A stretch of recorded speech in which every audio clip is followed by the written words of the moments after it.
मैं जानने का इच्छुक हूँ कि जो जीव इस भौतिक धरा पे आया है, जो इस भौतिक युग में आया है, तो वो चाहे युग कोई भी हो, सतयुग हो, द्वापर हो, त्रेता हो या कलयुग हो, माया का प्रभाव तो होता ही है। जन्म होते ही माया का प्रभाव हो जाता है।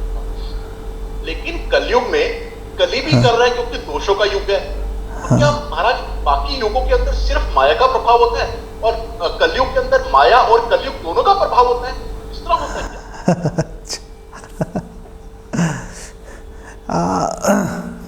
देखो, ऐसा नहीं है कि बुरे लोग सतयुग में नहीं थे। ये हिरण्याक्ष, हिरण्यकशिपु आदि लोग वहाँ पर भी थे, अलग दिखाई देते थे वो। लेकिन फिर आप त्रेता में देखो, आपको रावण, कुंभकर्ण इत्यादि आपको दिखेंगे। तो बुरे लोग, बुरे व्यक्ति, बुरे स्वभाव के लोग, आसुरी स्वभाव के लोग हर युग में थे, हर युग में हैं, हर युग में मिलेंगे।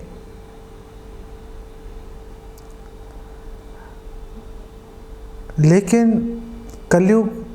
कलयुग में विशेष रूप से इसको लड़ाई झगड़े का युग है ये।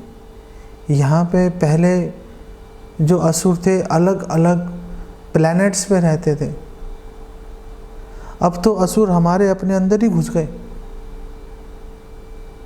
आपके अंदर भी असुर है, मेरे अंदर भी असुर है, हमारे अंदर ही सुर असुर का युद्ध चल रहा है।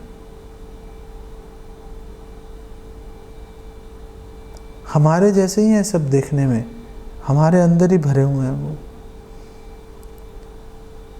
ये जो परिस्थिति आई महाराज परीक्षित के कारण आई, मार देते कली को तो ऐसा इतना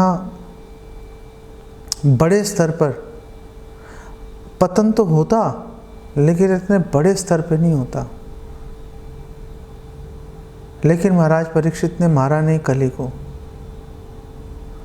क्योंकि उनको पता था कि कलयुग में दोष ही दोष होंगे।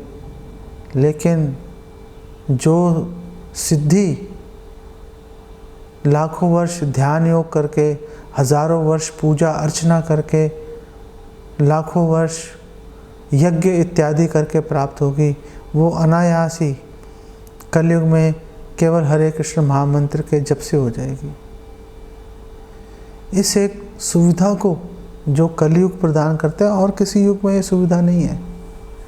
इसको ध्यान में रख के महाराज परीक्षित ने कली का वध नहीं किया था। तो क्या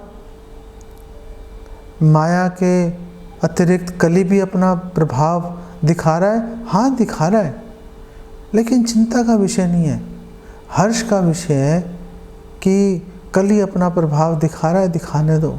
हमारे पास नारायण अस्त्र है, हमारे पास ऐसा अमोघ अस्त्र है जिसके सामने कली कुछ नहीं कर सकता। माम एवे प्रबद्धन्ते माया मिताम तरन्ति ते। भगवान की शरण ले लेंगे तो माया, कली हमारा कुछ भी बिगाड़ नहीं पाएगी। लेकिन सावधान रहने की आवश्यकता है। तो जब हम बोलते हैं सावधान रहने की आवश्यकता है, तो ये सावधानी क्या है?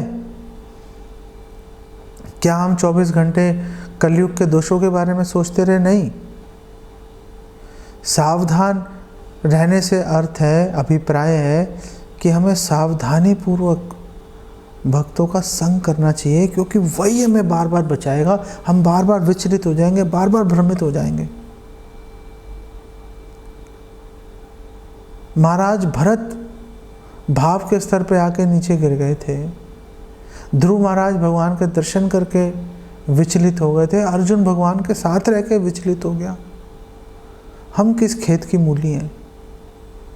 हमारे लिए केवल और केवल भक्तों का आश्रय, भक्तों का संग ही हमारे लिए एकमात्र आशा है। ये सोच के चलना हमारा कर्तव्य है।